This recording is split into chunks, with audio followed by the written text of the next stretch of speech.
അസ്സലാമലൈക്കും. ഇന്ന് ഇറച്ചിക്കറി ഉണ്ടാക്കുന്നത് കാണിച്ചു തരാം. അതിന് വേണ്ടി സവാള, തക്കാളി, വെളുത്തുള്ളി, പച്ചമുളക്, ഇഞ്ചി എടുക്കണം. അതിലോട്ടേക്ക് ഇഞ്ചിയും വെളുത്തുള്ളിയും ജാറിയിട്ട് നല്ലോണം ഒന്ന് ക്രഷ് ചെയ്തെടുക്കണം. പിന്നെ ഇറച്ചി ഇവിടെ കഴുകി അരിഞ്ഞ് വെച്ചിട്ടുണ്ട്. ഒരു പാത്രം വെച്ചിട്ട് അതിൽ കുറച്ച് എണ്ണ ഒഴിച്ച് ചൂടാക്കാൻ വെക്കുക. ഇനി അതിലോട്ടേക്ക് മുളക് പൊടി ഇടുക.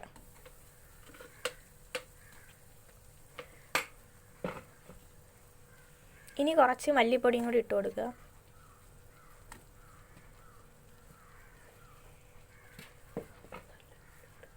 ഇനി ഇത് നല്ലോണം വറുത്തെടുക്കുക. ഇനി കുക്കർ എടുത്ത് അതിൽ കുറച്ച് എണ്ണ ഒഴിക്കണം.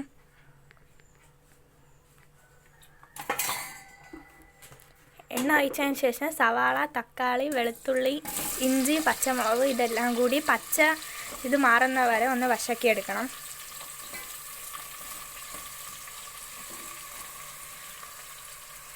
ഇലയിലോട്ടേക്ക് കറുവപ്പട്ട, ഏലക്ക, ഗ്രാമ്പും കൂടി തട്ടി കൊടുക്കണം. ഇനി ഈ വറുത്ത മുളക് പൊടിയും മല്ലിപ്പൊടിയും ഉണ്ടല്ലോ, അതും ഇതിൻ്റെ അകത്ത് തട്ടി കൊടുക്കണം. ഇതിലോട്ടേക്ക് കഴുകി വെച്ചിരിക്കുന്ന ഇറച്ചി തട്ടി കൊടുക്കുക. ഇനി കുറച്ച് വെള്ളം ഒഴിച്ചു കൊടുക്കണം.